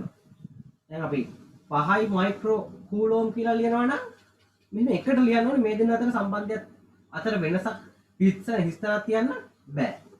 දැන් මැසේජ් එකක් දානවා නම් කාට හරි 5 මයික්‍රෝ කූලෝම් ආරෝපණයක් තියෙන එකක් ගනින් කියලා right? එතන මේක අතර හිඩසක් තියන්නේ නැහැ. ස්පේස් එකක් තියන්න නැතුව ගහන්න ඕනේ. හරි?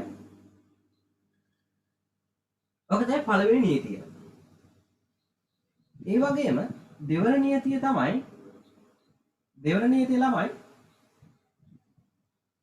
ඔයා මූලික ඒකක දෙකක්ම ගුණ කරනවා නම් right? 5යි නිව්ටන් මීටර ගුණ කරනවා නම් මෙන්න මෙතන ඒ ස්පේස් එකක් තියෙන්න ඕන. මැසේජ් එකක් දානවා නම් මෙතනට මොකද කරන්න ඕන? ස්පේස් එක බලන්න ඕන. 5 නිව්ටන් මීටර කියලා වදින් මේ මැදට ස්පේස් එක බලලා ඉන්න ඕන. හරි? ඔක තමයි අනිත් නීතිය. මේ දෙන්න අතර මූලික ඒකක එනවා නම් තව ඊළඟ වෙනවා 5යි ms ඍණ එක. පහයි ms ඍණ එක. මෙන්න SI එක ගෙනවන්න නම් උපසර්ග නැතුව අන්න ඒව අතර හිඩසක් තියෙන්න ඕන. ඔය අතර හිඩසක් තියෙන්න ඕන. ඒ හිඩසක් තිබීමෙන් තමයි ළමයි මේවා අහලා තියෙනවා MCQ වලත් 90 ගණන් වල MCQ එකක් මම දැක්කා. ඉතින් ළමයි හරි 90 ගණන් වලනේ ඉලක්ක නම් වල එන්නේ නැහැ ගණන් ගන්න දෙන්නේ නැහැ කියලා. 80 ඉඳන්ම එනවා ළමයි. right 80 ඉඳන්ම MCQ වලින් සාමාන්‍ය ලකුණු 20ක් විතර දෙනවා. 50න් 20ක් විතර පහුගිය පේපර් ටික කරා නම් ගන්න පුළුවන්. MCQ 50න් 20ක් විතරම පහුගිය පේපර්ස් ටික කරා නම් ගන්න පුළුවන්. දෙනවා. උන් කරාද කියලා බලන්න. ඒ වගේ මේ ටික තේරෙම කරපු එකෙක් නම් පට්ට පොරක්නේ. පට්ට පොරක්නේ. මේ පට්ට පොරට වටිනාකමක් දෙන්න එපා. ඒකින්ද වටිනාකම තමයි මේ තියෙන්නේ. අණු ගණන් වල කියලා අතාරින්න එපා. අණු ගණන් වල මෙහෙම එකක් දීලා තිබුණා. දැන් ඔයා ඇයි මේකට හේතුව මෙහෙම ස්පේස් එකක් දෙන්න? මේකට හේතුව මොකක්ද? ඔයාට මෙහෙම ලියුවොත් 5යි ms ඍණ 1. තව එකක් තියෙනවා 5යි ms ඍණ 1. මේ දෙකේ වෙනස කාටද කියන්න පුළුවන්? මේ දෙකේ වෙනස මොකක්ද? ඉතින් මේ දෙක පැහැදිලිව හඳුනා ගන්න ඕනකට තමයි ළමයි මේ නීතිය ගෙනාවේ. ඔයාට කිව්වා උපසර්ගයක් භාවිතා කරනවා නම් ඒ උපසර්ගය මෙන්න මේ SI ඒකකයක් එක්ක එකටම ලියන්න කියලා. එහෙනම් මෙතන මේ එකටම ලියලා තියෙනවා නම් මේක උපසර්ගය වෙනවා. right මේක උපසර්ගය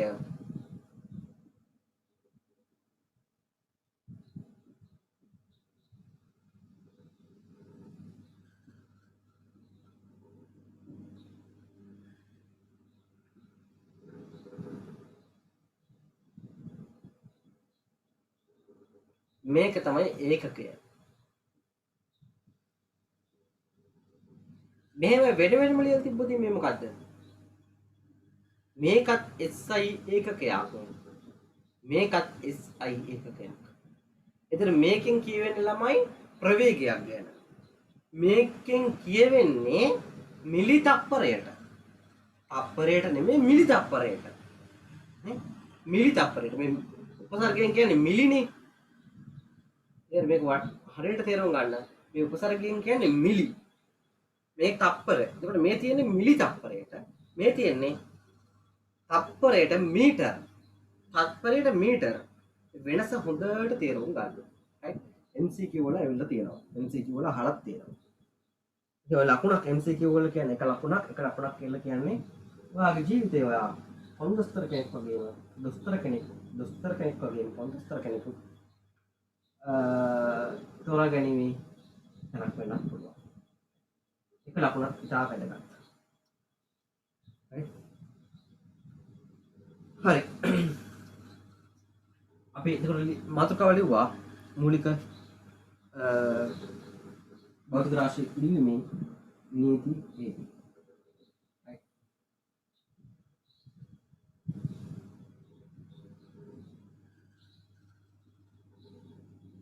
හරි ලියන්න පළවෙනි එක ඔයගලන්ට පේනවා නෝට් එකේ ඒකකවල ගුණිතයක් වශයෙන් ප්‍රකාශ කිරීමේදී ඒකකවල පළවෙනි එක ඒකකවල ගුණිතයක් වශයෙන් ප්‍රකාශ කිරීමේදී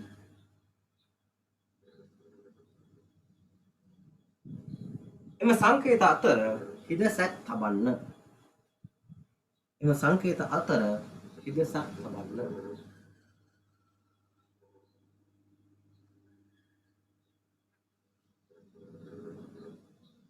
ඉතින් හිදසක් තියෙන උදාහරණ මේක දාගන්න.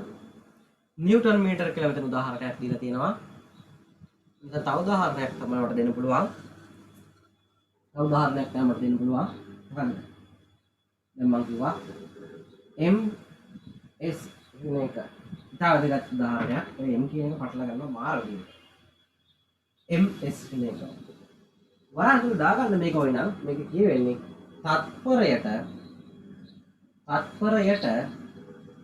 මීටර් තත්පරයට මීටර් කියලා තමයි මෙතන කියවෙන්නේ ළමයි. දෙවෙනි එක ලියන්න. උපසර්ග සහිත එකක ලිවීමේදී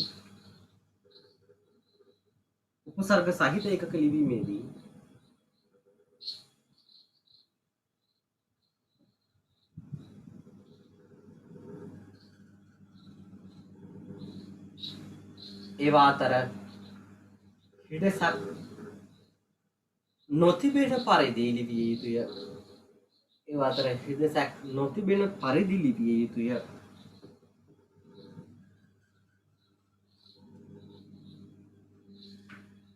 මෙතන උදාහරණයක් වාට දීලා තියෙනවා මයික්‍රෝමීටර්. මෙතන තව උදාහරණයක් දාලා තියෙනවා මිලිමීටර්. මම තවත් උදාහරණයක් දෙනවා මිලි තත්පරයට. මේක කියවන්නේ කොහොමද ළමයි? මිලි තත්පරයට.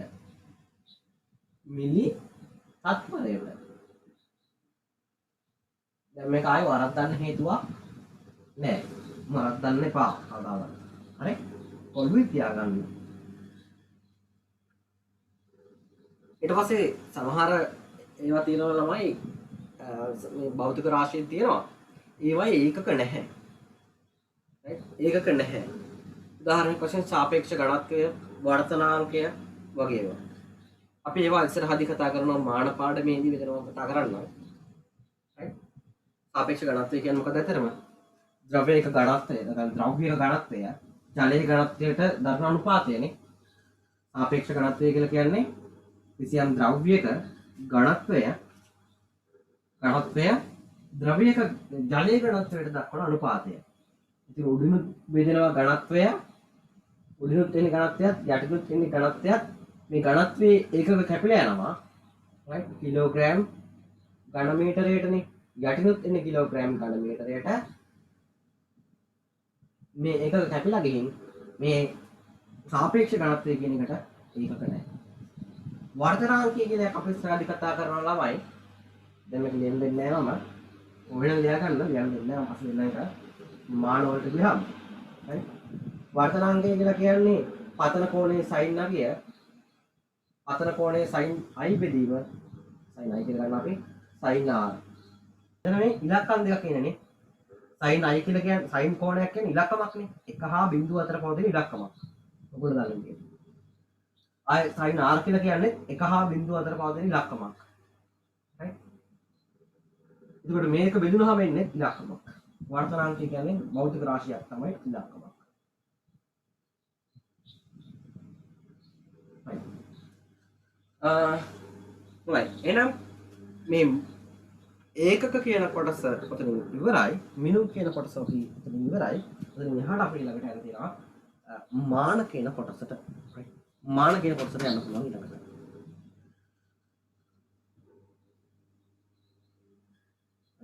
සාමාන්‍ය ළමයි මම ටියුට්ස් දෙන්නේ PDF එක විදිහට එතකොට right PDF එක විදිහට ටියුට් දෙනවා ඔයාලට print out එකක් දාගන්න පුළුවන් අත්‍යවශ්‍ය කොටස් ටික ඒකේ මම දාලා වෙනවා PDF එක තමයි වට එන්නේ right මේකෙන් ඔයා print out එකක් දාගන්න හරි ඊට පස්සේ ඊළඟ කටයුතු තමයි පන්ති කාලය ගත්තොත් එහෙම පැය 3යි දැනට පැය 3යි ඉදිරියේදී පැය 4ක් වෙනවා හරි ඉදිරියේදී පැය 4ක් අඩුම පැය 4 වෙනවා ඊට පස්සේ මේක පැය 6 දක්වාත් යනවා පැය 6 දක්වා මේක යනවා තාම ඔයගලන්ට අර භෞතික විද්‍යාවේ ෆන්ඩමෙන්ටල් ටික ඔළුවට යවන කාලයනේ ඒ ෆන්ඩමෙන්ටල්ස් ටික යවන කාලේ පැය 6ක් කරන්න ගියොත් එහෙම ඒක බහුතරයකට යන්නේ නැහැ. යන ළමයි ඉන්නවා බහුතරයකට යන්නේ නැහැ. ෆන්ඩමෙන්ටල්ස් ටික උගන්වන්න එතකොට පැය 6ක් අරගෙන ඒ ටිකක් වෙනට පස්සේ ඒක පටන් ගන්නවා. එතකොට ඉරිදා පන්තිය වැටෙනවා. ඉරිදා පන්තියක් වැටෙනවා. ඉරිදා පන්තිය සෙට් වෙන්නේ එතකොට ගතොතින් උදේ 8ට ඉරිදා උදේ 8ට එක පන්තියක්. ඒ වගේම බදාදා මේ වෙලාව 7:30 රැය නිසා පැය 3යි 10:30 7:30 මේකත් දැනට පැය 3යි 8:11. ඔය විදිහට සතියට පැය 6ක් ගෙන්වීම් කටයුතු කරන්න සිද්ධ වෙනවා. කොවිඩ් ප්‍රශ්නය නිසා ඔයගලන්ට පරක් වෙලා තියෙන නිසා. රයිට්. එතන මේ ඉරිදා යනවා දෙවෙනි පාඩමට පිවිසුම තමයි ළමයි දෛශික කියලා කියන්නේ. දෙවෙනි පාඩමට පිවිසුම දෛශික කියලා කියන්නේ. පළවෙනි පාඩමට දැන් දාලා තින්නේ සිලබස් එකේ නම්.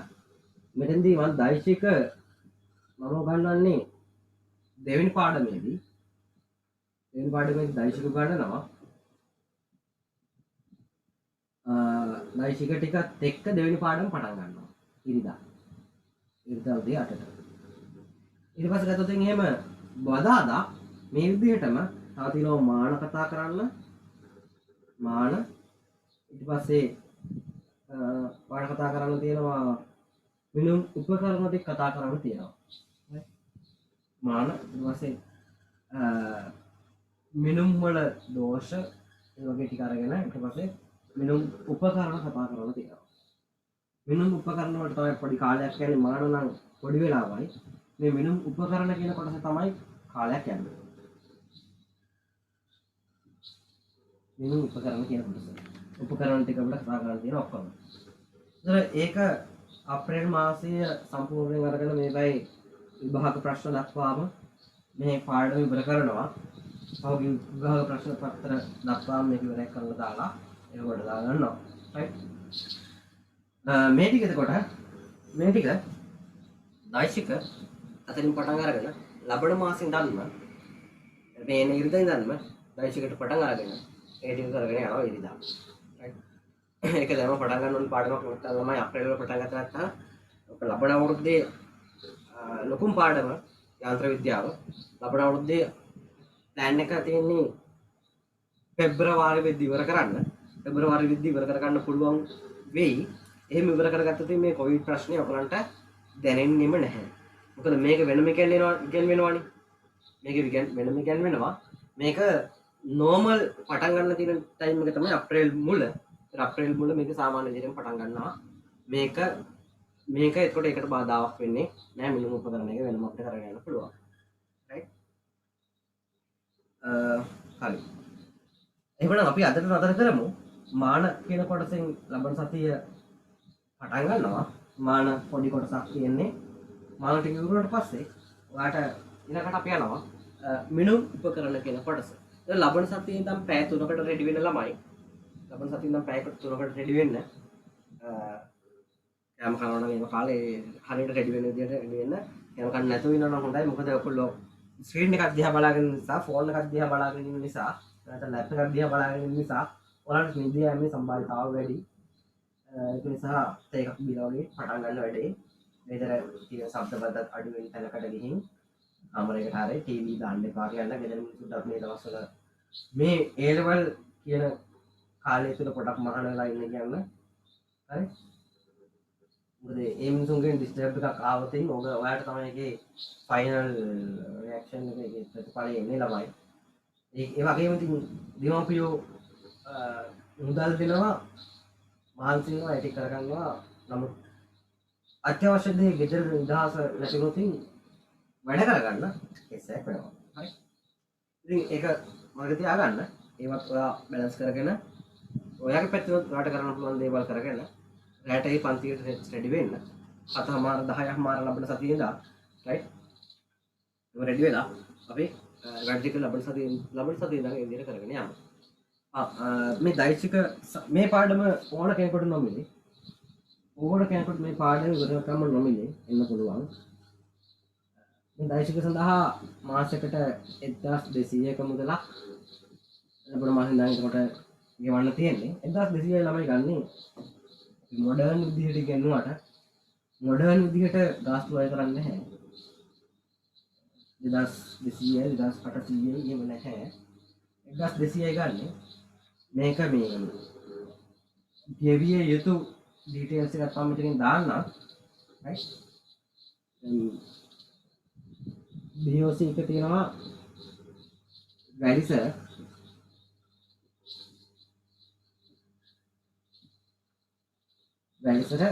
මේකේ 75යි 170යි 705 කියන එකට දාන්න තියෙන්නේ. නම එන්නේ O A N ඕපනායක.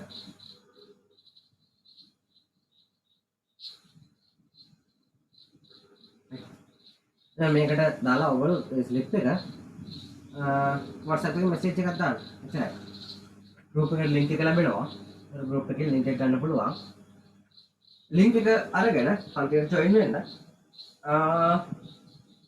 ඔය ටික තමයි ළමයි කියන්න තියෙන්නේ. ලබන සතියේ දෛශික පටන් ගන්නවා. එතකොට එකට වෙනම පොතක් තියෙන්න ඕන දෛශික වලට. පොතේ උලියන් ලැස් තියෙන්න එපා. දැන් ටියුට් එක පළවෙනි ටියුට් එක සම්පූර්ණ කරන්න පුළුවන්. දෙවෙනි ටියුට් එක මම දෙන්නම් ඊළඟට. දෙවෙනි ටියුට් එක ලබන සතියේ දෙනවා. right අද පන්තියේ ඉන්න ළමයින්ට හැමෝටම කොහොම ගෲප් එක දාලා කාඩක් ගන්න පුළුවන්. දෙවෙනි ටියුට් එකේ ලබන සතියේ පටන් ගන්න පුළුවන්. පළවෙනි ටියුට් එකේ තියෙන ගැටලු ළමයි පළවෙනි ටියුට් එකේ තියෙන ගැටලු ටික ඔයගලන්ට group එකකින් අහන්න පුළුවන් ප්‍රශ්න. හරි? මේකේ තියෙන ප්‍රශ්න ටික අතන දාලා මේ ටික හදන්න පටන් ගන්න. මේකේ මොනවාද කියන ගැටලු ටික අපිට සතියේ වෙන්න කලින් උඩ ඉවර කර ගන්න ඕන. ඒව අහලා කරන්න පටන් ගන්න. මේකට අමතරව දැන් පළවෙනි ටියුට් එකේ ගොඩාක් ප්‍රශ්න ලොකුවට ගලපු දෙයක් නිසා ගොඩාක් ප්‍රශ්න නැහැ. ඊළඟට ඔයාලට එතකොට ටියුට් එකේදී සාමාන්‍ය ප්‍රශ්න රචනා ප්‍රශ්න සෙට් එකයි MCQ සෙට් එකයි ඊට පස්සේ ව්‍යුහගත රචනා කියන වර්ග තුනෙන්ම කියන්නේ එක්සෑම් එකට එන වර්ග තුනක් තියෙනවා. මේවා ඔයගලන්ට O level maths paper එක තිබුණා වගේ රචනා ගැටලු තියෙනවා. O level maths වල නම් MCQ තිබුණ නැහැ. නමුත් කෙටි ප්‍රශ්න වගේක් තිබුණා. ඒ වගේ MCQ තියෙනවා සයන්ස් වල වගේ. ඒ වගේම සයන්ස් වල මම හිතන්නේ ඔයගලන්ට ව්‍යුහගත රචනා O level වලදී මම දැන තිබුණානේ. ව්‍යුහගත රචනා කියලා කියන්නේ ඒකට අපිට ඩිරෙක්ට් උත්තර දෙන්න ඕන. ඔය ක්‍රම තුනටම එතකොට අපි ටියුට් එක හදලා තියෙන්නේ. ටියුට් එකේ ක්‍රම තුනටම අදාළ ප්‍රශ්න අතුලත් කරලා දෙනවා. ඒක ළමයි ඒක ඔයගලන්ට බලාගෙන හදන්න පුළුවන්. right හරි තාම මොනවා හරි ළමයින්ට ප්‍රශ්නයක් තියෙනවද අහන්න?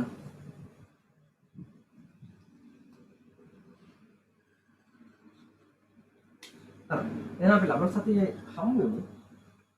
හැමෝටම අයිබෝන්